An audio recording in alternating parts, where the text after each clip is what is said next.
A'udzubillahi minasyaitonirrajim. Bismillahirrahmanirrahim. Assalamualaikum warahmatullahi wabarakatuh. Alhamdulillah. Alhamdulillahilladzi arsala rasulahu bil huda wa dinil haq liyudhhirahu 'alad dini kullih walau karihal kafirun walau karihal musyrikun wa kafa billahi syahida. Qala Allahu ta'ala fi kitabil karim, a'udzubillahi minasyaitonir rajim. Bismillahirrahmanirrahim. Wa idz qala rabbuka lil malaikati inni ja'ilun fil ardi khalifah. Al-ayah.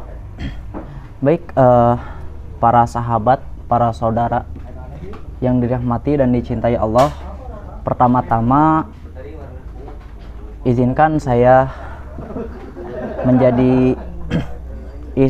ikut serta di sini, dan terima kasih buat semuanya ya yang mau menyempatkan diri hadir di malam yang penuh berkah ini, insya Allah. Malam ini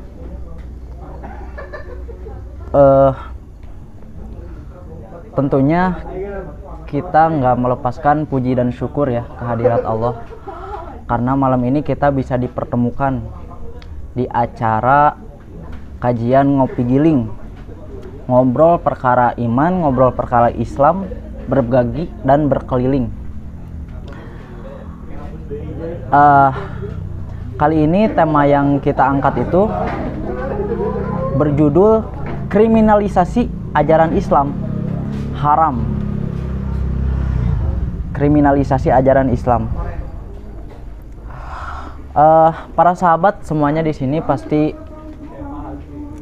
bangga menjadi seorang muslim, menjadi seorang mukmin. Bangga berikut dengan ajaran-ajaran yang diajarkan di agama kita, yaitu agama Islam, yang sudah tertanam sejak kita kecil, yang insya Allah bakal melekat sampai kita wafat, insya Allah. Nah, ajaran Islam ini hari ini seakan-akan apa ya? Ada yang dipotong, bukan ada yang dipotong ya.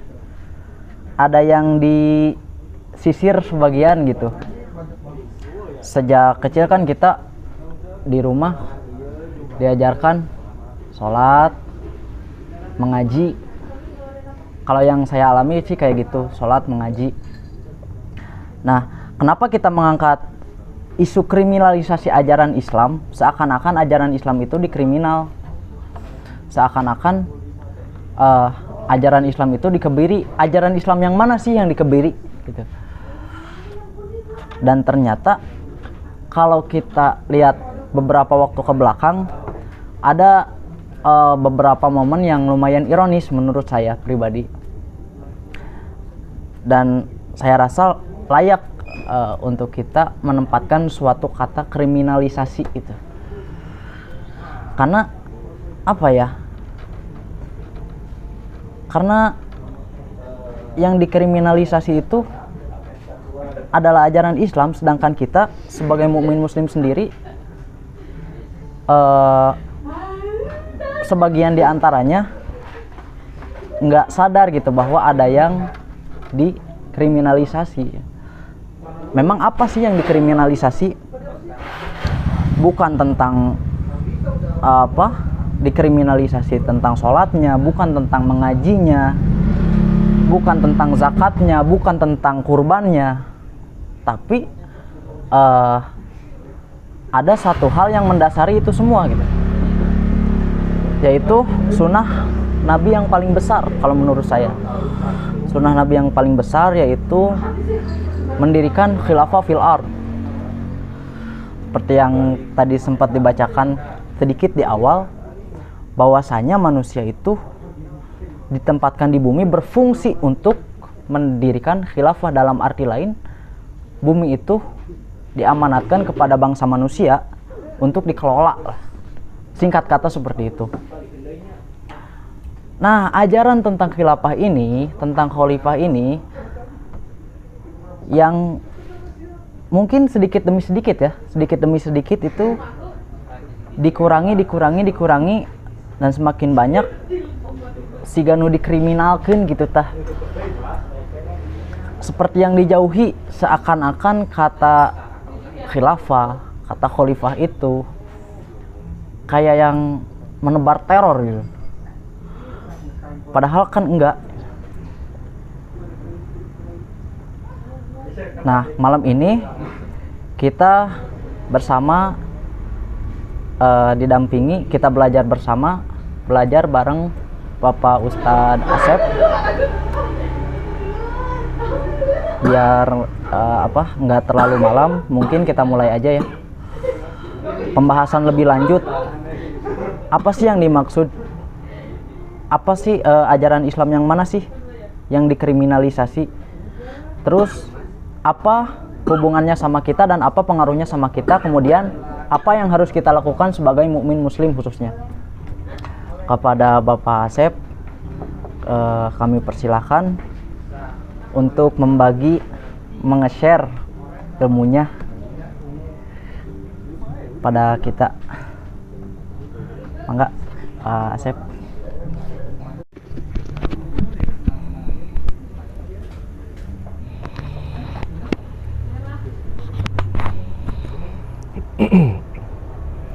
Ya baik, terima kasih Kang Ahmad. Bismillahirrahmanirrahim. Assalamualaikum warahmatullahi wabarakatuh. Alhamdulillahirabbil alamin. Alhamdulillahilladzi khalaqal insana wa 'allamahul bayan. Asyhadu an la ilaha illallah wahdahu la syarikalah wa asyhadu anna Muhammadan abduhu wa rasuluhu alladzi la nabiyya wa la rasula ba'dah. Allahumma shalli ala sayyidina Muhammad wa ala alihi wa ashabihi ajma'in. Wa man da'a bi da'watihi wa iltazama bi tariqatihi wa tarassama khutahu wa ja'ala al-aqidatal islamiyyah asasan li fikratihi wal ahkam syar'iyyata miqyasan li a'malihi wa masdaran li ahkamih. Qala Allah ta'ala fi kitabihil karim wa huwa asdaqul qailin. A'udzu billahi minasyaitonir rajim. Ya ayyuhalladzina amanu taqullaha haqqa tuqatih wa la tamutunna illa wa antum muslimun. Wa qala aidan qul hadhihi sabili ad'u ila Allah ala basiratin ana wa man ittaba'ani wa subhanallahi wa ma ana minal musyrikin. Wa qala aidan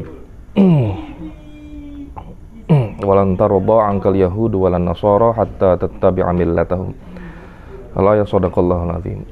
Ya baik sahabat-sahabat sekalian, para jamaah ngopi giling yang insyaallah senantiasa dicintai, dirahmati dan dimuliakan oleh Allah Subhanahu wa taala. Alhamdulillah pada kesempatan malam hari ini kita dapat kembali berkumpul di tempat ini ya, di Cafe Taman Sari dalam rangka agenda kajian rutin kita itu ngopi giling ya, ngobrol perkara Islam, berbagi dan berkeliling. Jadi sebelumnya ya mohon maaf karena yang sedianya mengisi Ustadz Ujang berhalangan karena beliau sakit ya, tadi dapat informasi. Ya kita doakan semoga sakitnya beliau segera diangkat oleh Allah Subhanahu wa taala dan juga semoga sakitnya menjadi penggugur dosa-dosa beliau, amin ya Allah ya rabbal alamin. Ya, sebagaimana tadi judul yang disampaikan oleh Kang Ahmad pada ngopi giling malam hari ini tentang kriminalisasi ajaran Islam haram. Jadi ini memang satu materi, satu tema, satu topik yang menarik untuk diangkat pada saat ini. Kenapa? Karena emang hari-hari ini atau belakangan ini kalau kita melihat pemberitaan di media massa itu banyak sekali terjadi pelecehan ya, atau bahasanya istihza, bahkan sampai pada tahap kriminalisasi atau mengkriminalkan baik itu ajaran-ajaran Islam, kemudian simbol-simbol Islam, bahkan sampai kepada orang-orang yang memperjuangkan berusaha taat pada ajaran-ajaran Islam dan orang-orang yang menjaga simbol-simbol Islam. Bahkan kasus yang terakhir yang saya baca ya, nggak tahu setelah ini ada lagi nggak yang terbaru, terkait masalah promo yang dilakukan oleh Holy Wings kan. itu kan bagaimana mereka ya betul-betul dengan sangat kurang ajar gitu ya, sangat gegabah itu menyampaikan promo gratis minum-minuman beralkohol bagi orang yang namanya mengandung kata Muhammad dan kata Maria kan gitu. Padahal dua nama ini kan sebetulnya dua nama yang disucikan seperti itu. Ya dalam Islam keduanya disucikan.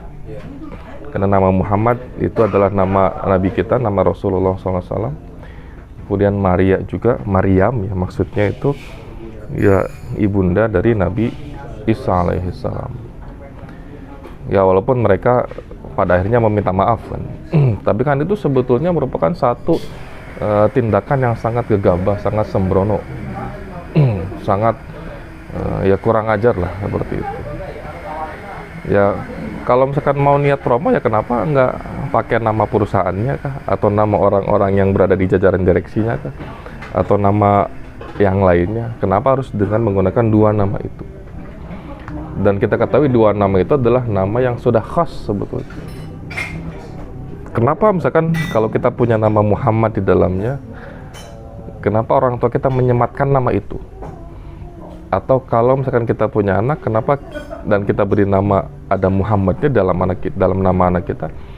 Itu kan ada tujuan dan harapan yang mulia kan seperti itu.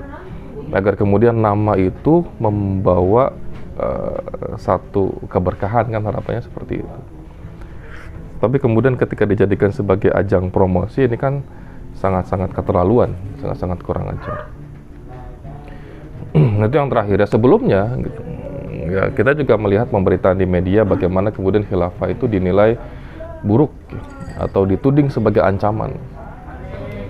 Oleh siapa? Ya oleh rezim kan seperti itu. Makanya tadi di muqaddimah ya saya coba kutipkan firman Allah Subhanahu wa taala itu. Yang pertama dalam surah Yusuf ayat ke-108.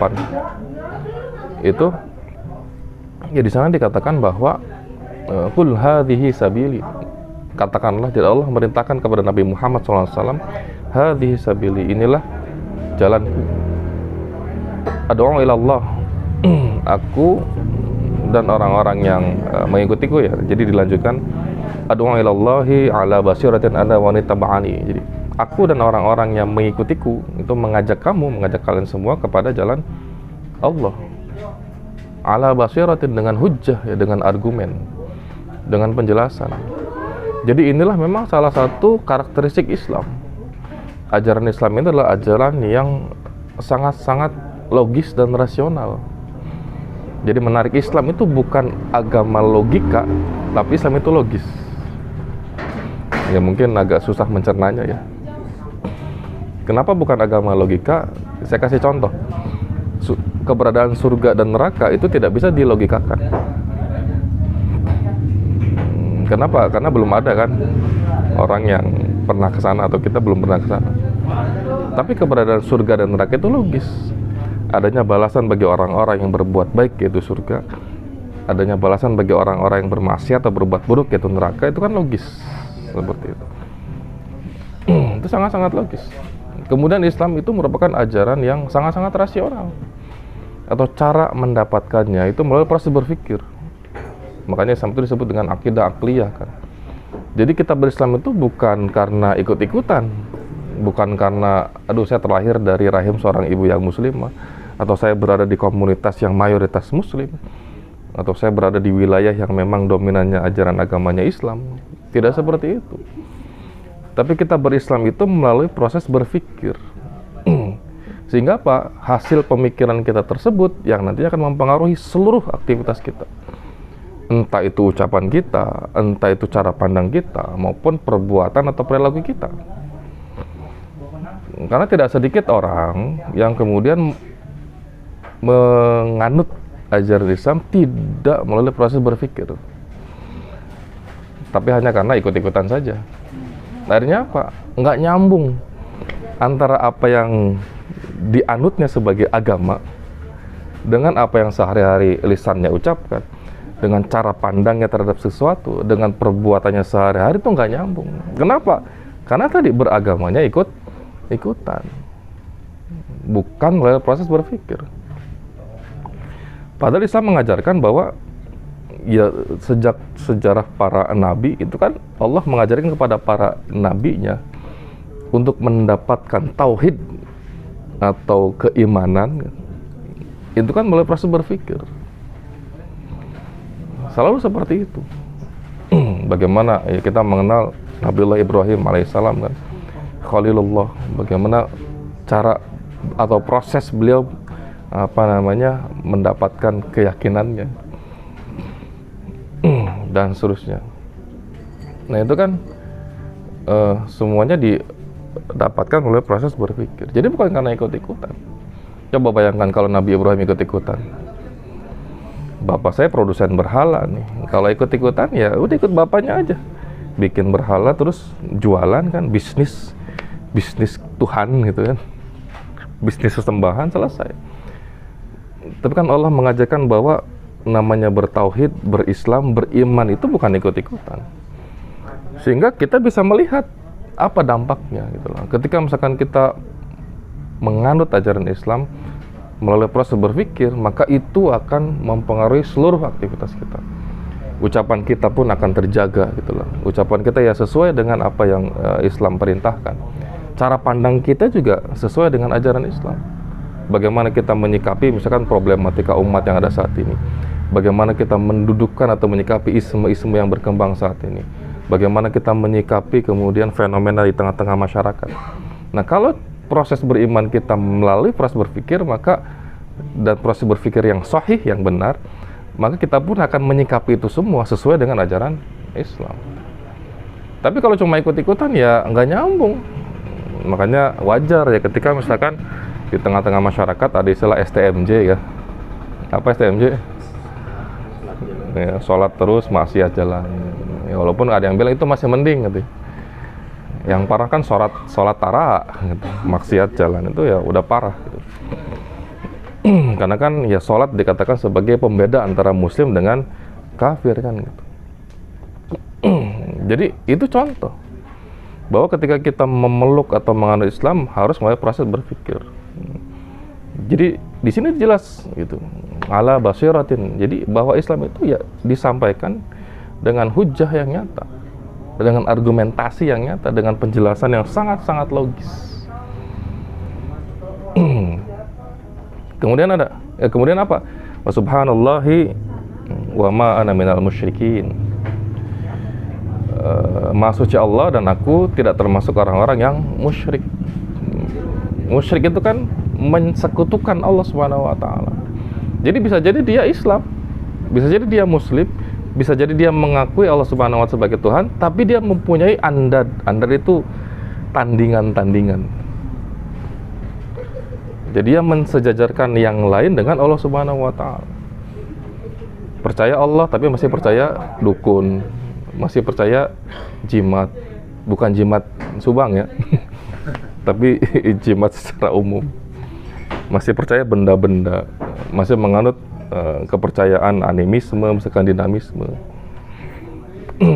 Jadi dia menghadirkan andad atau tandingan-tandingan Allah Subhanahu wa taala. Termasuk menghadirkan tokoh-tokoh atau manusia-manusia sebagai tandingan Allah Subhanahu wa taala.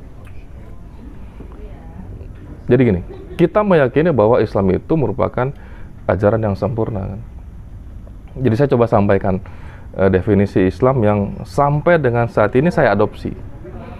Jadi dalam kitab Nizamul Islam di bab yang sama gitu, di bab Nizamul Islam itu Syekh Taqiyuddin An-Nabhani mendefinisikan Islam sebagai berikut: Al-Islamu huwa ad-dinul ladzi anzalahu Allah taala ala sayyidina Muhammad sallallahu alaihi wasallam li tanzimi alaqatil insan bi khaliqihi wa bi nafsihi wa bi ghairihi min bani al-insan.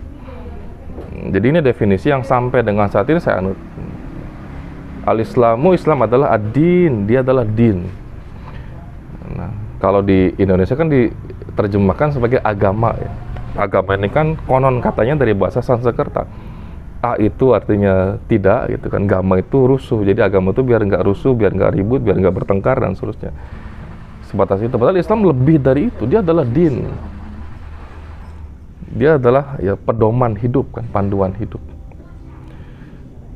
ad-din alladzi anzalahu Allah Ta'ala, yang diturunkan oleh Allah Subhanahu wa taala ala Sayyidina Muhammad SAW, kepada Nabi Muhammad SAW, litanzimi alaqatil insan, yang isinya adalah mengatur urusan manusia. Yang pertama bi khaliqihi, urusan manusia dengan Tuhannya. Jadi hubungan antara manusia dengan Tuhannya itu Islam atur. Makanya nanti kita akan mengenal istilah akidah, istilah tauhid, dan istilah ibadah. Kenapa? Karena kalau bicara akidah, bicara tauhid, bicara ibadah, kan kaitannya manusia dengan Sang Khalik, dengan penciptanya. Kemudian litanzim alaqatillah bi khaliqihi wa bi nafsihi, dan hubungan antara manusia dengan dirinya. Jadi Islam mengajarkan hubungan kita dengan diri kita. Bagaimana cara kita berpakaian? Apa kemudian pakaian yang kita kenakan itu sudah sesuai dengan ajaran Islam atau belum? Itu diatur oleh Islam. Makanya tadi harus nyambung antara keyakinan dengan perbuatan, keyakinan dengan ucapan. Islam mengajarkan, memerintahkan kepada kita untuk berkata jujur. Ucapan kita sudah jujur atau belum? Kemudian berkata yang baik. Ucapan-ucapan, kata-kata yang keluar dari mulut kita, apakah kata-kata yang baik atau kata-kata yang buruk? Itu kan hubungan antara manusia dengan dirinya. Seputar akhlak kan. Tadi minuman, makanan, itu kan hubungan manusia dengan dirinya. Makanan dan minuman yang masuk ke dalam tubuh kita, apakah makanan yang halal atau tidak? Karena kan Islam merintahkan halalan thayyiban kan, halal dan baik, seperti itu. Itu ajaran Islam. Nah, sehingga tadi harus nyambung agama kita, keyakinan kita dengan apa yang kita lakukan. Perhatikan makanan kita, minuman kita, halal atau tidak, dari dua aspek ya. Yang pertama adalah zatnya, yang kedua cara mendapatkannya. Jadi zatnya harus halal, cara mendapatkan juga harus halal. Itu yang diperintahkan oleh Islam kan, seperti itu.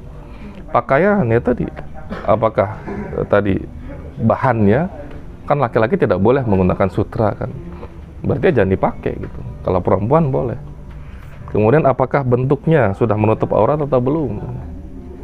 Itu kan ajaran Islam. Sehingga keyakinan yang kita dapatkan melalui proses berpikir tadi itu berdampak ya, memiliki asar atau pengaruh terhadap aktivitas kita. Nah, kemudian yang ketiga, litanzimi alaqatil insan bi ghairihi mim baniyal insan, hubungan antara manusia dengan sesamanya, dengan sesama manusia. Nanti di sini banyak nih aktivitas muamalah kan, bagaimana kita kemudian bertransaksi, berekonomi dengan manusia yang lainnya, dengan masyarakat, dengan orang lain. Kemudian apalagi siasah, aktivitas politik yang nanti akan kita bahas pada malam hari ini kan, seperti itu. Yang kedua, ukubat, bagaimana kemudian sistem sanksi ketika ada pelaku kejahatan, bagaimana kemudian menghukumnya. Islam mengatur nggak? Ngatur. Islam punya aturan tentang politik, Islam punya aturan tentang transaksi, Islam punya aturan tentang sistem persangsian gitu. Bagaimana kemudian ketika ada pelaku kriminalitas, bagaimana dihukumnya. Islam mengatur itu semua. Maka inilah kemudian definisi Islam yang sampai dengan detik ini itu saya adopsi. Yang nggak tahu nanti kalau ada definisi yang lebih lengkap lagi ya mungkin akan berubah. Tapi sampai detik ini definisi itu yang memang memenuhi kriteria. Yang pertama jami'an, menyeluruh, mencakup seluruh hal yang didefinisikan. Yang kedua mani'an, mani'an itu mencegah unsur-unsur lain masuk ke dalam apa yang didefinisikan. Nah, ya berkaitan dengan hal tersebut ya, kita masuk ke dalam materi kita pada malam hari ini tentang kriminalisasi ajaran Islam. Ada dua kata yang sering muncul di media yang kemudian sering kali ini disoroti. Yang pertama jihad, yang kedua khilafah. Nah, kalau kita misalkan melihat perjalanan sejarah dua kata ini, itu sebetulnya dua kata yang senantiasa menjaga ajaran Islam dan menjaga umat Islam. Saya coba gambarkan dulu ya. Jadi Islam itu akidah, keyakinan. Yang pertama adalah akidah aqliyah, keyakinan yang didapatkan melalui proses berpikir. Yang kedua dia akidah ruhiyah, yang mana di dalamnya itu mengatur aspek peribadatan, aspek ruhiyah. Yang ketiga adalah akidah siyasiyah, akidah atau keyakinan yang mengatur urusan politik. Jadi siasah itu kan atau politik kan dari kata sasa ya susus siasatan. Apa artinya? Artinya mengatur kan, mengatur urusan masyarakat. Ri'ayatu syu'unil ummah, pengurusan terhadap urusan-urusan umat. Apa urusan umat? Ya semua. Dari mulai makanan, dengan minuman, interaksi, sanksi atau hukum. Itu kan semuanya adalah urusan-urusan umat. Urusan-urusan manusia secara keseluruhan. Nah, disitulah kemudian intinya. Jadi ajaran Islam itu mengatur seluruh aspek. Maka tidak heran ketika misalkan ajaran Islam dikatakan sebagai kamilan wa syamilan. Ajaran yang kamilan, yang sempurna, wa syamilan, dan menyeluruh. Jadi ajaran Islam itu sudah sempurna, lengkap, dan menyeluruh. Islam punya sistem pendidikan, Islam punya sistem ekonomi, Islam memiliki sistem politik, Islam memiliki sistem hukum, dan lain sebagainya, sistem sosial. Itu semua diatur oleh Islam. Nah, sehingga karena kita diperintahkan oleh Allah Subhanahu wa taala, ya ayyuhalladzina amanu udkhulu fis-silmi kafah, itu kan perintah. Kita diperintahkan oleh Allah Subhanahu wa taala untuk memasuki Islam secara kafah, secara menyeluruh. Artinya apa? Ya seluruh aspek itu kita upayakan agar bisa kita kerjakan. Walaupun nanti ada beberapa syariat, beberapa ajaran yang memang saat ini belum bisa diterapkan, belum bisa dilaksanakan. Kenapa? Karena ada syarat-syaratnya seperti itu. Ada syarat-syaratnya yang harus dipenuhi untuk bisa mewujudkan kewajiban tersebut. Itu kita upayakan. Jadi apa-apa dalam sebuah kaidah dikatakan kaidah usul ma la yatimul wajib illa bihi fahuwa wajib. Ma la yatimul wajib illa bihi, sesuatu hal yang mana sesuatu itu merupakan kewajiban yang tidak bisa dipenuhi kecuali ada kewajiban lain atau prasyaratnya itu, maka yang menjadi prasyaratnya itu hukumnya adalah wajib. Seperti itu. Nah, contoh misalkan Islam mengharamkan riba, Islam mengharamkan perzinahan, Islam mengharamkan pencurian, dan Islam memiliki hukuman atas para pelaku kejahatan-kejahatan tadi. Tapi kan sekarang tidak diterapkan. Para pelaku pencurian, para pelaku perzinahan, para pelaku pembunuhan, ya mereka terbiasa melakukan itu, mereka bebas saja kalau nggak ketahuan kan.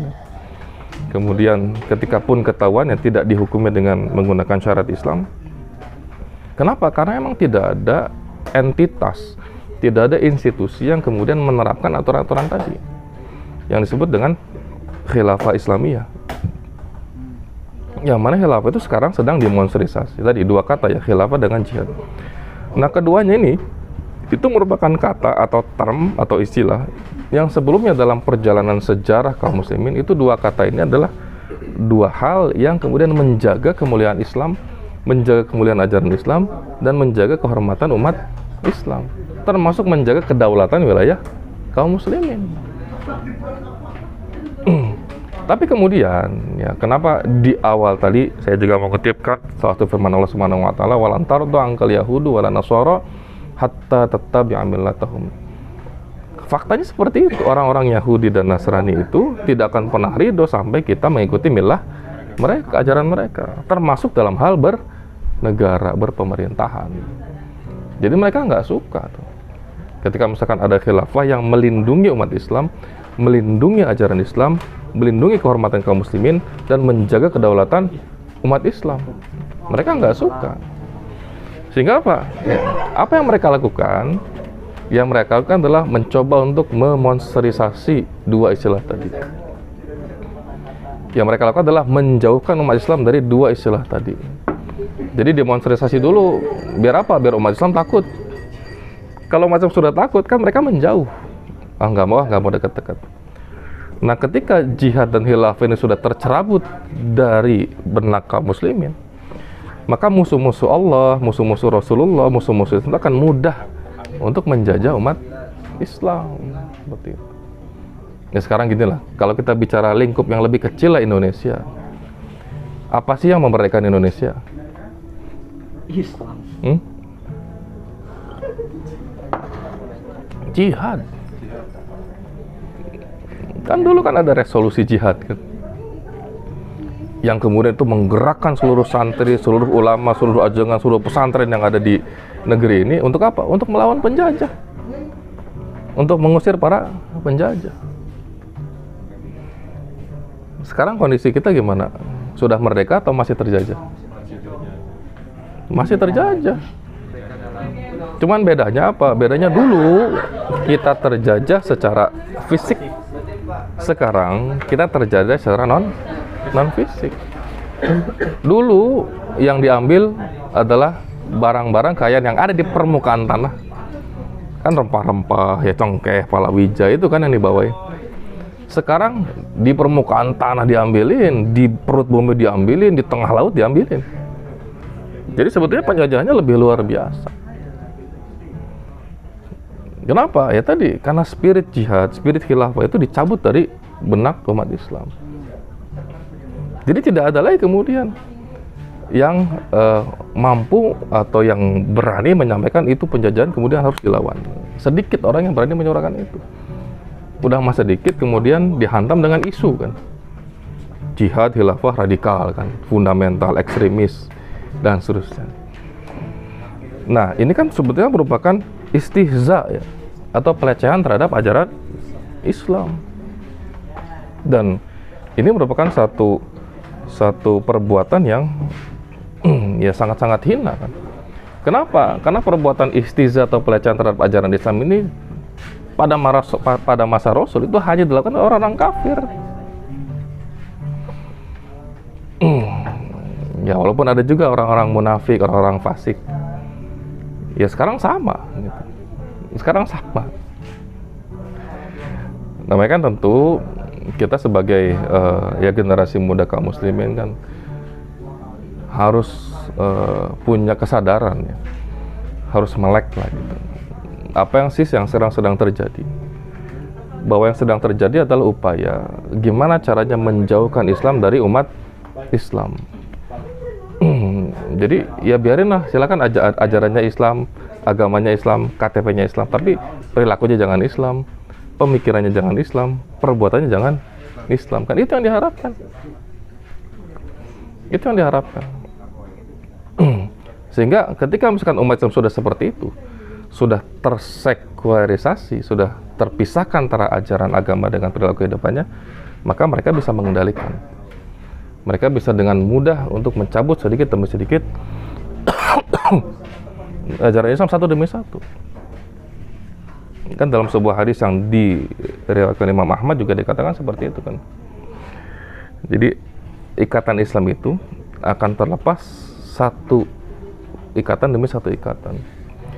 Yang paling pertama terlepas adalah ikatan pemerintahan. Dan yang paling terakhir akan lepas adalah ikatan sholat. Dan sekarang kita sudah melihat banyak kaum muslimin yang sudah mulai meninggalkan sholat. Dan tadi sholat itu pembeda antara muslim dengan kafir. Ya na'udzubillah. Mudah-mudahan kita semua dijauhkan dari hal-hal tadi. Jadi kita terus berupaya agar menjaga ajaran Islam ini ya. Karena para ulama yang menyatakan bahwa ajaran Islam yang bernama khilafah ini merupakan satu kewajiban. Bahkan disebutkan sebagai tajul furud, mahkotanya kewajiban. Kenapa disebut mahkotanya kewajiban? Dengan keberadaan khilafah, kewajiban-kewajiban yang lain, perintah-perintah Allah yang lain itu bisa dijalankan secara sempurna. Ya contoh, ada yang mencuri, Islam mengatur nggak? Apa hukuman bagi pencuri? Mengatur. Dalam Quran ada nggak? Ada, seperti itu. Bagi yang berzina, Islam mengatur nggak apa hukumannya? Mengatur. Dalam Quran ada nggak? Ada dalilnya. Nah cuma kok kenapa gitu? Kenapa yang ada dalam Al-Quran itu kemudian ditutup-tutupi? Malah gitu, yang berkembang di tengah-tengah diskusi para intelektual Muslim gitu ya, mereka mempertanyakan mana dalil khilafah? Tidak ada dalam Al-Quran, kan dikatakan seperti itu. Ya karena memang mereka tidak mau mencari itu. Ya dalil-dalil yang sudah nyata aja mereka nggak pakai kok. Tadi apa hukuman bagi bezina, apa hukuman bagi para pencuri kan, apa hukuman bagi para pelaku kriminalitas yang lain, para pembunuh misalkan. Itu kan jelas dalam Al-Quran. Tapi ya mereka menutup mata atas fakta-fakta keberadaan dalil itu. Dan kita tahu kalau dalam Al-Quran itu dia pasti qat'i kan, qat'i tsubut, sumbernya udah pasti. Tinggal apakah dia qat'i dilalah atau zonni dilalah kan gitu. Penunjukannya apakah pasti atau zonni yang perlu penggalian lagi. Tapi secara sumber subutnya sudah qat'i. Tapi sekali lagi tadi para yang disebut intelektual muslim lah, cendekiawan muslim lah, mereka menutup mata terhadap perintah-perintah itu. Atau tadi ya ayyuhalladzina amanu dkhulu fis silmi kafah, itu juga kemana kan dalil itu di mata para yang katanya cendekiawan muslim kan gitu. Kok seolah-olah mereka tidak mau tahu dengan perintah itu, malah mereka terus mengejar mana dalil khilafah dalam Al-Quran. Ketika ditunjukkan nih dalam surah Al-Baqarah ya ayat 30 kan, ya mereka mempertanyakan lagi, itu kan tafsiran. Nah sekarang tafsiran siapa yang mau kita ikuti kalau bukan tafsiran para ulama salaf, para ulama mu'tabar kan gitu. Jadi emang ya intinya tadi jangan sampai kemudian kita ini secara identitas itu muslim, agamanya Islam, tapi kemudian secara pemikiran, secara perkataan, secara perbuatan itu justru malah mencerminkan bahwa kita bukan penganut ajaran Islam. Ya nauzubillah summa nauzubillah. Maka kemudian sebagai penutup ya, karena kan ini pemantik saja ya, nanti kita bisa perdalam dalam diskusi gitu. Sebagai seorang mukmin gitu, tentu kita harus punya sikap yang jelas. Apa sikapnya? Jadi kita tidak boleh berada di barisan orang-orang yang melakukan istihza atau pelecehan terhadap ajaran-ajaran Islam. Kenapa? Karena itu perilaku orang-orang kafir, itu perilaku orang-orang munafik, itu perilaku orang-orang fasik. Jangan sampai kemudian kita berada di barisan itu, mendukungnya atau membiarkannya. Kita harus speak up kan, kita harus bicara bahwa itu merupakan istihza atau pelecehan terhadap ajaran Islam, hukumnya haram dan kita tidak boleh ikut-ikutan. Kemudian yang kedua, ya kita sebagai seorang muslim, mukmin dan mutakin itu harus mengagungkan syiar-syiar Allah Subhanahu wa taala. Karena itu merupakan perintah. Dalam surah Al-Hajj ayat ke-32 Allah Subhanahu wa taala berfirman, "A'udzubillahi minasyaitonir rajim. Dzalika wa may yu'azzim sya'airallahi fa innaha min taqwal qulub." Yang artinya demikianlah perintah Allah, dan barang siapa yang mengagungkan syiar-syiar Allah, maka sungguhnya hal itu timbul dari ketakwaan hati. Jadi ketika kita mengagungkan syiar-syiar Allah, mengagungkan ajaran-ajaran Islam, maka itu sebetulnya merupakan cerminan dari ketakwaan kita kepada Allah Subhanahu wa taala. Apa maksudnya? Maksudnya kita nggak takut dengan siapapun. Nggak takut dengan manusia, nggak takut dengan makhluk, tidak takut kehilangan apapun. Karena semata-mata kita berusaha untuk mengagungkan syiar-syiar Allah, mengagungkan ajaran-ajaran Islam yang merupakan perintah dari Allah Subhanahu wa taala, yang itu lahir dari ketakwaan kita kepada Allah Subhanahu wa taala. Nah, ini emang harus terus kita jaga, yang harus terus kita junjung tinggi seperti itu. Walau karihal musyrikun, walau karihal kafirun, walau karihal munafikun, walau karihal fasikun. Walaupun orang-orang kafir, orang-orang musyrik, orang-orang fasik, orang-orang munafik membencinya.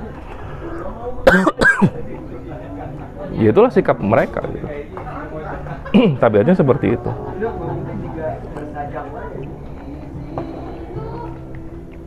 Wallahu a'lam bishawab. Itu sebagai pengantar atau pemantik diskusi ya. Silakan saya kembalikan lagi ke Kang Ahmad untuk memoderatori diskusinya. Oke, ini kalau makanan daging semua nih. Apa daging kurban? Nah, oh iya daging kurban. Ini ada epilog dari yang bikin materi. Dari sebuah hadis katanya, kata Nabi, kalian wajib berpegang teguh dengan sunnahku dan sunnah khulafaur rasyidin yang mendapat petunjuk setelahku. Gigitlah sunnah itu dengan gigi geraham. Hadis riwayat Abu Dawud dan At-Tirmidzi. Kalau barusan yang saya tangkapnya gitu, salah satunya itu ada dua kata ya yang menarik di sini. Dua kata yaitu jihad dan khilafah. Dua kata yang menjadi inti ajaran Islam, tapi kok malah malah terjadi perdebatan di kalangan Islam itu sendiri gitu. Berikut dengan penjelasan lainnya. Nah, saya yakin nih dari saudara-saudara semua, kita nyimak dari tadi pasti beda-beda nih poin yang kita dapat gitu kan. Tah ayeuna mah urang diskusikeun gitu tah. Kopi aya kan, aya naon itu tahu bulat. Sugan ieu klub meja jangkung, ieu klub meja pendek gitu. Kita kan dari berbagai kalangan ya, dari anak muda, dari bapak-bapak, dari anak pertengahan gitu. Hah? Enggak muda enggak tua. Pertengahan aja gitu, datar we. Tak aya nama urang diskusikeun gitu. Bisina bieu teh urang teh paham, ari teu disalurkeun deui mah bisina ngerelep gitu tah. Bisina ngerelep. Aya nama urang diskusikeun sugan tah. Aya poin naon wae sih bieu teh? Dapat apa aja sih barusan dari dari pemaparan Pak Ustadz Asep. Mangga nama nyanggakeun kanu bade diskusi buat yang mau membicarakan apa yang didapatkannya dan mau menyuarakan apa yang ingin disuarakannya. Silakan. Nah, turunkan harga cenah. Tadi Islam ada saya yakin 100% kalau sistem Islam dipasang di negeri ini pasti tah harga-harga segala kebutuhan pangan, BBM naon segala rupa pasti murah, yakin saya mah. Aslina. Ayeuna mah diskusi we lah. Mangga. Oh, boleh banget. Silakan Assalamualaikum warahmatullahi wabarakatuh. Alhamdulillah, terima kasih atas pemaparannya Ustadz Asep, juga host yang telah memberikan waktunya. Perkenalkan, saya Darmawan Kusuma. Mungkin langsung aja dari pemaparan itu kan kita sudah mendapatkan beberapa informasi lah ya seputar terkait dengan ajaran-ajaran Islam yang akhir-akhir ini atau udah lama ini terlihat seperti dikriminalisasi ya. Nah, yang jadi pertanyaan adalah memang seolah-olah ajaran ini tuh seolah bukan ajaran Islam gitu. Seperti halnya tentang khilafah ataupun katakanlah penyelewengan makna jihad. Yang saya baca itu ketika ada seorang kelompok muslim atau orang muslim yang menilai bahwa khilafah ini itu adalah suatu ideologi gitu. Suatu ideologi, dan kelompok-kelompok yang menyuarakannya itu adalah hendak ingin merebut kekuasaan dengan cara-cara yang ekstrim dan selalu dikaitkan dengan Wahabi gitu. Itu yang selalu yang selalu digaungkan, yang selalu di-share ke publik gitu. Nah, mungkin yang jadi pertanyaan publik mungkin saya hendak mencoba untuk dalam tanda kutip mewakili pertanyaan publik itu. Apakah benar gitu khilafah itu adalah ideologi? Terus yang jadi pertanyaan itu, mengapa mereka selalu membentur-benturkan antara ideologi Pancasila dengan yang mereka sebut ideologi khilafah gitu? Karena yang mereka tuh menganggap bahwa mengapa mereka tanda kutip mengkriminalisasi ajaran tentang khilafah ataupun jihad, karena seolah-olah ajaran ini itu hendak ingin menghancurkan yang mereka sebut negara Indonesia gitu. Nah, jadi ini ada dua kubu Islam. Yang pertama, mereka meyakini bahwa ini adalah kelompok yang membawa agenda ekstrim atau pelaku-pelaku teroris. Yang satu lagi, ini juga adalah upaya sebagai seorang muslim untuk menegakkan syariat Islam. Jadi emang secara di permukaan emang seolah-olah dua golongan muslim yang dibentur-benturkan dengan pemikirannya sendiri gitu kan. Nah, yang jadi masalah adalah para publik awam yang kebingungan gitu. Mana nih yang benar nih? Jadi mungkin lebih ke apa ideologi itu? Kan secara mendasar kan berarti apa itu ideologi? Kenapa misalkan mereka sebut khilafah sebagai ideologi atau apa gitu? Dan seolah-olah emang publik tuh melihat bahwa seakan-akan segala sumber permasalahan di Indonesia itu adalah ekstremisme atau ide-ide yang emang dibawa dari luar, seolah dibawa dari luar, padahal ide Islam itu sendiri gitu. Nah, paling itu ya, Sat. Kita simpelkan ya, kita simpelkan.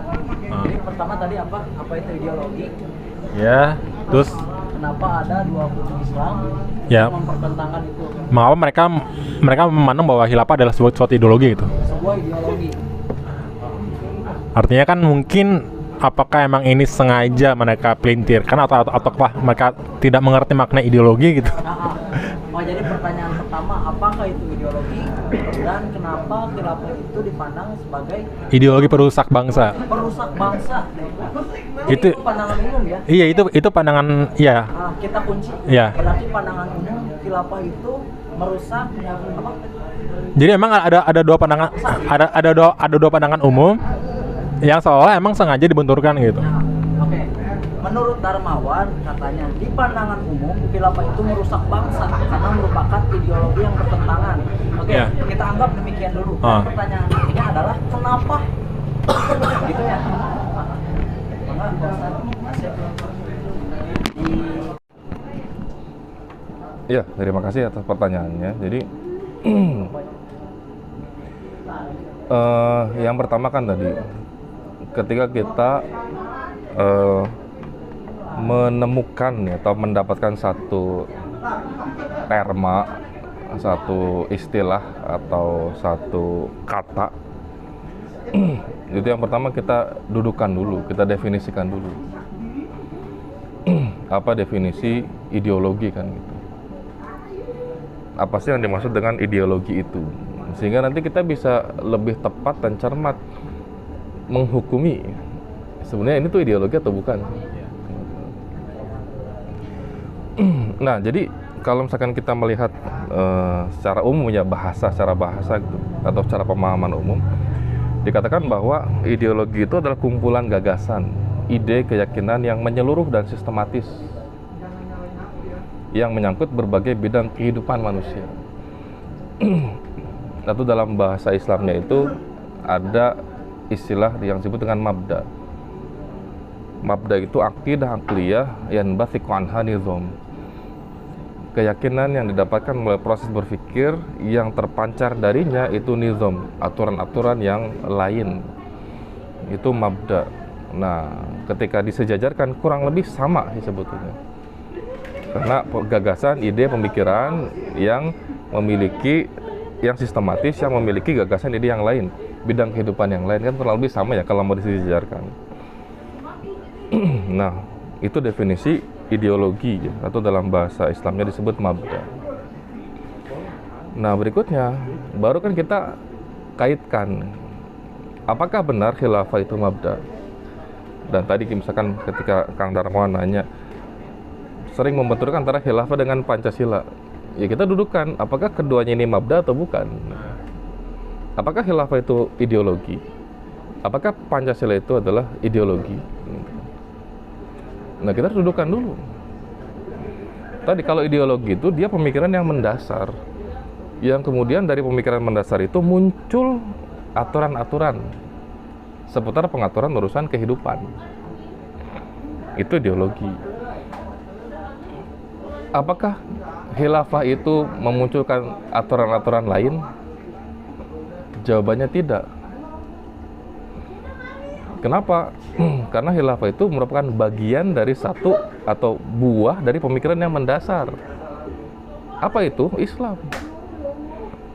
Jadi khilafah itu merupakan buah dari pemikiran Islam di bidang pemerintahan. Sederhananya gitulah. Jadi khilafah itu bukan ideologi. Khilafah itu ajaran yang lahir dari mabda Islam atau dari ideologi Islam. Jadi apa ideologinya atau mabdanya? Islam, bukan khilafah. Cuma kan musuh-musuh Islam, musuh-musuh Allah ini kan tahu kalau mereka langsung menyerang Islamnya, mereka tidak bisa dalam tanda petik memperalat umat Islam. Ya sekarang inilah, siapa sih yang memusuhi atau menyerang khilafah? Tidak hanya orang kafir, tapi orang muslim juga kan? Nah kalau mereka langsung menyerang Islamnya, ya secara syuur, secara perasaan, aduh saya Islam nih, piraku rek nyerang Islam. Ya kan? Maka mereka tidak mau masuk ke sana. Akhirnya apa? Mereka menyimpangkan gitu. Mengatakan khilafah itu ideologi, itu kan inhiraf ya, tahrif itu, menyimpangkan. Kenapa? Karena kalau mereka menyerang Islamnya, ya mereka tidak bisa, sekali lagi, tidak bisa memperalat umat Islam untuk menyerang ajaran Islam kan gitu. Kalau sekarang kan sering dipakai gitu. Umat Islam itu sering dipakai untuk menyerang ajarannya sendiri gitu. Ya terlepas Islamnya benar atau bohongan. Itu yang pertama. Yang kedua, ketika misalkan ditanyakan lagi, Pancasila itu ideologi atau bukan? Kalau Pancasila itu ideologi, dia harus bisa melahirkan konsep-konsep dalam hal bidang pengurusan kehidupan manusia. Sederhananya gini lah, kalau Pancasila ideologi harus ada sistem hukum Pancasila, sistem ekonomi Pancasila, sistem pemerintahan Pancasila, sistem apalagi rumah tangga Pancasila, sistem pendidikan Pancasila, itu harus bisa seperti itu kalau mau disebut ideologi. Nah faktanya tidak. Makanya Pancasila itu disebut sebagai apa namanya, ya falsafah saja atau apa ya, saya lupa istilahnya itu.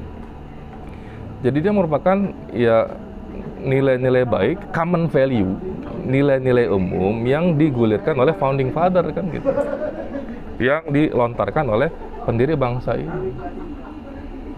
Ya sekarang kalau kita tanya, bagaimana sistem pergaulan Pancasila? Kalau Islam jelas, Islam punya sistem pergaulan. Bagaimana mengatur hubungan antara laki-laki dengan perempuan, laki-laki dengan laki-laki, perempuan dengan perempuan, bagaimana cara berinteraksi, jelas.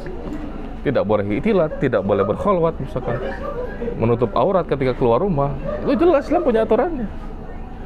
Nah, Pancasila punya enggak? Ya nanti silakan ditanyakan kepada para peneliti Pancasila. Islam punya sistem ekonomi. Bagaimana bermuamalah kan? Dalam Islam misalkan ada transaksi, ada syirkah, misalkan ada mudharabah, murabahah, musyarakah, gitu kan, ada inan, ada abdan dan seterusnya. Islam mengharamkan riba, Islam mengharamkan penimbunan, Islam mengharamkan apa namanya, penipuan, kecurangan. Nah sekarang Pancasila punya bagaimana transaksi menurut ideologi Pancasila. Ya, tanyakan aja gitu. Kalau memang ada, nah berarti bisa dikatakan sebagai ideologi. Itu yang pertama.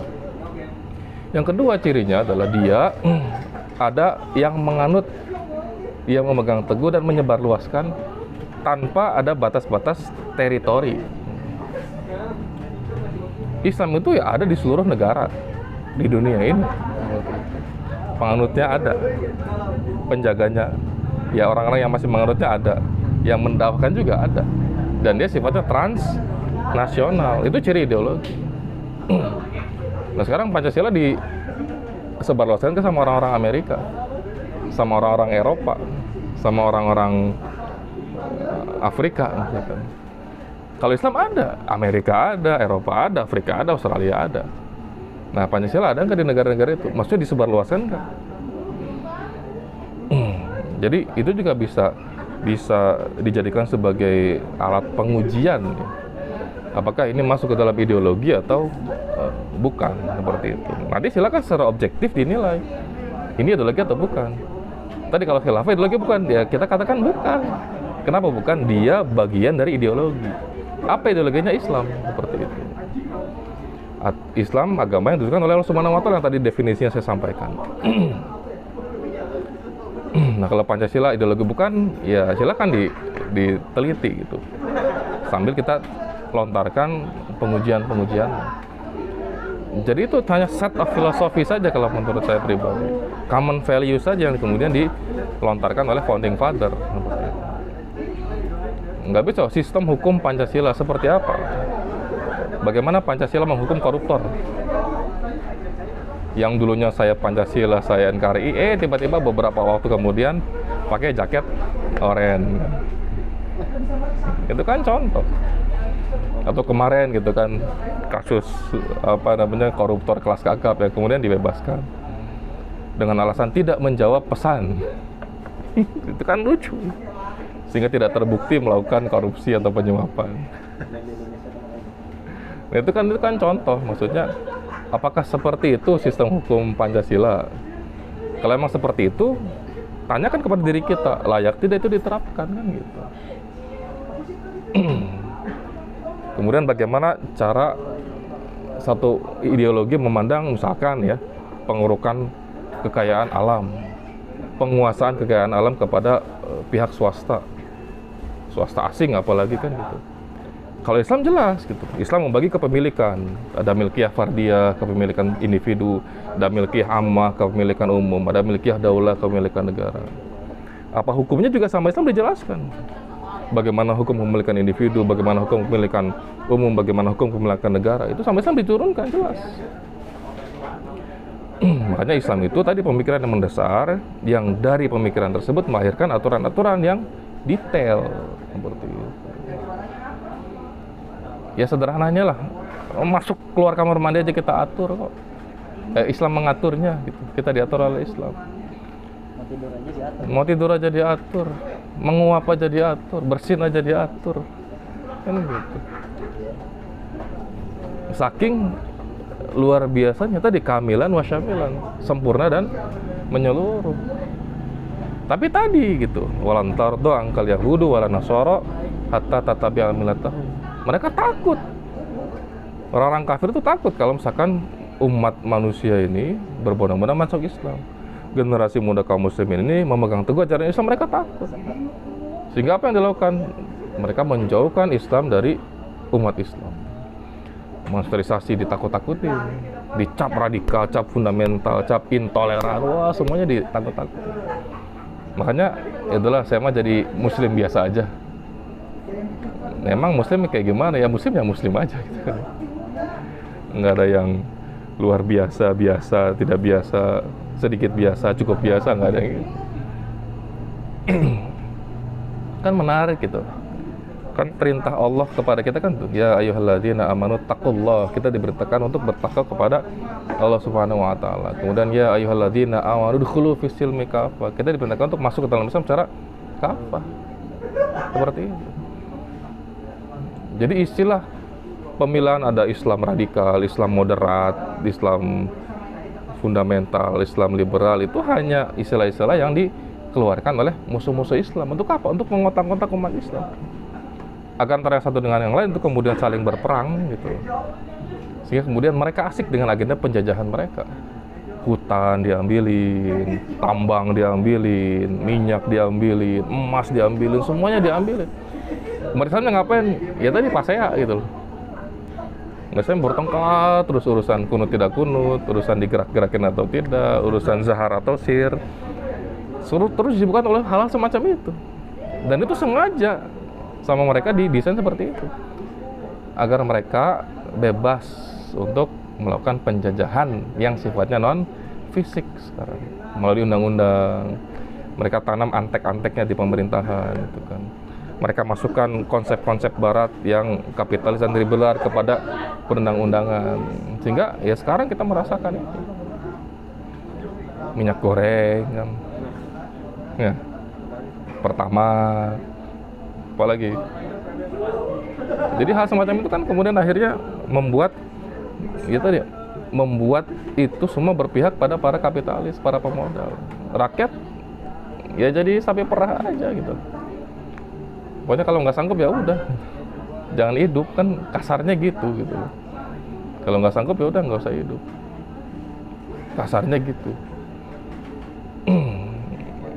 Jadi gitu ya, maksudnya dudukan dulu apa itu ideologi, apa itu khilafah, apa itu Pancasila, baru kita kaitkan Pancasila sama khilafah itu ideologi atau bukan sih sebetulnya. Nah, kesimpulan pribadi saya itu mengatakan dua-duanya bukan ideologi, seperti itu. Nah, kalau misalkan mau dibentur-benturkan, nah kita bisa uji. Contoh, apa sila pertama? Ketuhanan yang Maha Esa. Islam punya konsep tauhid nih. Kalau kita mau konsisten ya, di Indonesia agama mana sih yang mengajarkan ketuhanan yang Maha Esa itu?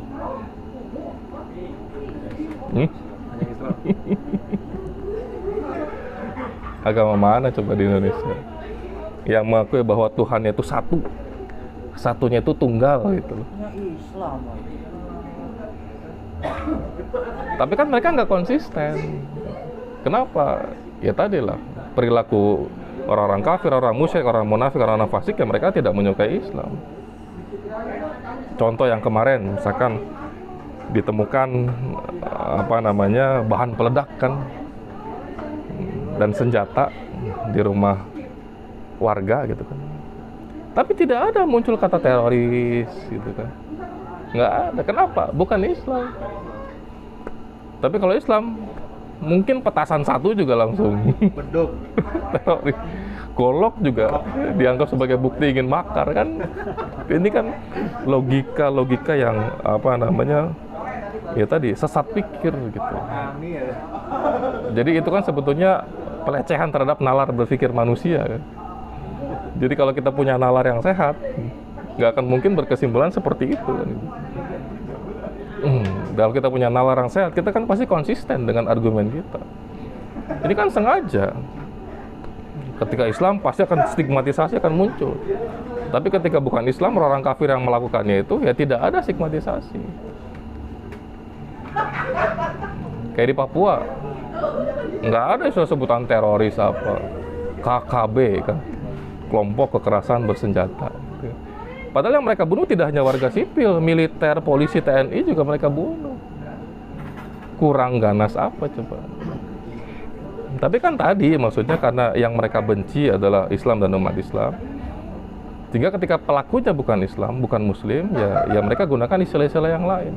Tapi kalau pelakunya Muslim, mereka gunakan istilah-istilah tadi. Teroris lah, radikal lah, fundamental lah, intoleran lah, dan seterusnya. Ya gitulah, itulah salah satu ciri ya, perilaku orang-orang kafir, musyrik, munafik, fasik ya seperti itu. Jadi kita nggak usah heran gitu. Nggak usah heran, ya biasa aja gitu. Nah, terus apa yang kita lakukan? Ya, lakukan edukasi ke tengah-tengah umat. Walaupun agamanya Islam, KTP-nya Islam, ya perilakunya mah ya goir Islam gitu. Tinggal umat masih mau nurut atau enggak dengan orang-orang yang seperti itu kan gitu. Apakah umat masih mau ikut dengan perilaku orang-orang seperti itu? Atau umat ingin ikut terhadap apa yang kita sampaikan? Itu aja yang terus kita lakukan edukasi, kita didik umat, didik masyarakat agar mereka bisa memiliki cara pandang yang benar seperti itu. Wallahu a'lam bishawab. Ya kalau yang saya lihat ya selalu emang memberikan statement-statement atau ucapan yang emang secara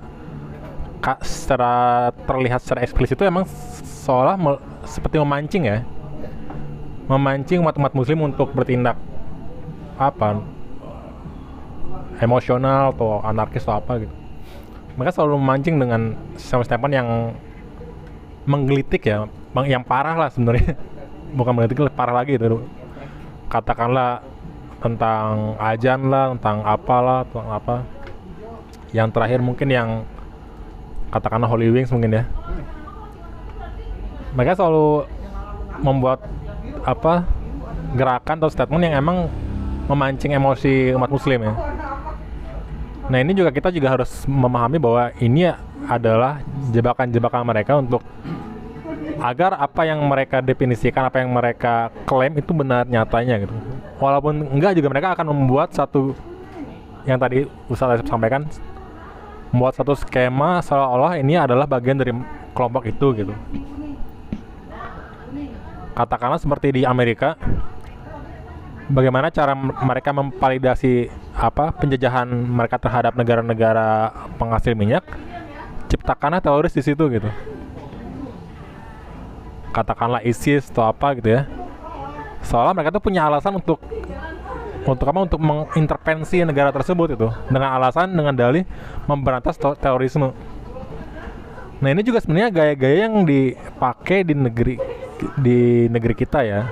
Walaupun karena emang selalu mengkaitkan antara gerakan-gerakan khilafah dengan gerakan ISIS gitu, katakan ekstremisme dan lain-lain. Bahkan ketika ada ustadz atau ketika ada pendakwa yang mengkritik aja pemerintah, walaupun itu kritiknya benar-benar kritik yang objektif itu ya, pasti mereka akan cap sebagai ustadz radikal gitu. Seperti yang kita ketahui juga waktu beberapa bulan ke belakang kita mendapatkan daftar para pendakwah radikal misalkan, yang rasa-rasanya itu menyentuh semua golongan atau semua beberapa harokah Islam ya. Jadi bukan hanya pada kelompok tertentu doang, tapi ke semua kelompok yang itu dia mengkritik negara itu disebut radikal otomatis. Artinya emang kalau yang saya lihat adalah emang ini adalah upaya-upaya mereka untuk bagaimana caranya supaya tidak ada yang mengganggu kepentingan mereka gitu.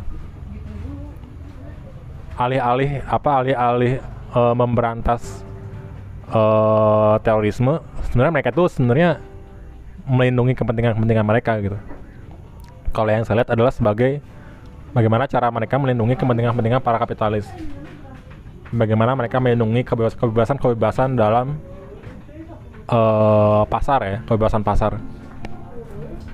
Karena mereka menganggap bahwa ketika ajaran Islam itu ditegakkan, maka kebebasan dalam eksploitasi pasar itu akan dibatasi oleh ajaran Islam.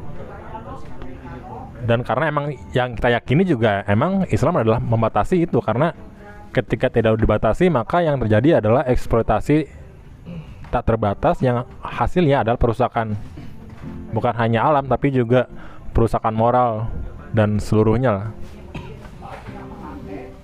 Ya, walau alam bisawab ya.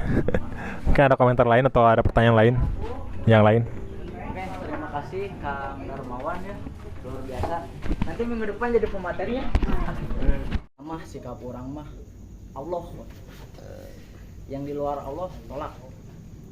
Allah taat perintahnya, menyembahnya, mengabdi kepadanya, beribadah dan menaati segala perintahnya. Rada liar, ya udah simpelkan lagi. Allah ngasih lagi petunjuk kedua, bukan petunjuk kedua ya, penerangan kedua. Muhammadur Rasulullah, Muhammad sebagai utusan Allah, Nabi kita semua, junjungan kita semua. Kan sebelum beliau wafat,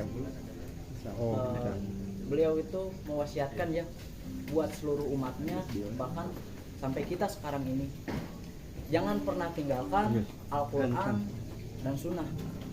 Karena Al-Quran itu kitab yang tidak ada keraguan padanya. Dari seperti yang dijelaskan tadi sama Pak Yaya, di Al-Baqarah ayat 2 itu langsung dijelaskan sama Allah bahwa kitab Al-Quran ini tidak ada keraguan padanya. Selama kita membacanya dengan Bismi Rabbikal ladzi khalaq. Ayat pertama tuh yang diturunin kepada Nabi. Iqra bismi rabbikal ladzi khalaq. Selama kita membacanya dengan nama Allah, selama kita membacanya dengan niat kepada Allah, insya Allah kita gak ada keraguan dalam Al-Quran. Dan Al-Quran itu menjadi penerang buat segala urusan, penerang buat segala persoalan, pemberes dari segala kerusuhan. Ya mungkin segitu dari saya. Terima kasih buat semuanya. terima kasih buat yang sudah bertanya, yang sudah mengutarakan pendapatnya. Sebagai penutup, saya mohon maaf kalau ada kata-kata yang kurang mengena di hati atau ada kata-kata yang kurang dimengerti. Saya mohon maaf sekali karena saya banyak kekurangan. Saya juga perlu banyak belajar. Saya juga perlu banyak diskusi kali ya, perlu banyak diingatkan lah. Ya begitulah. Wabillahi taufiq wal hidayah. Saya Ahmad Saifuddin pamit mengundurkan diri, tapi belum pulang. Wassalamualaikum warahmatullahi wabarakatuh.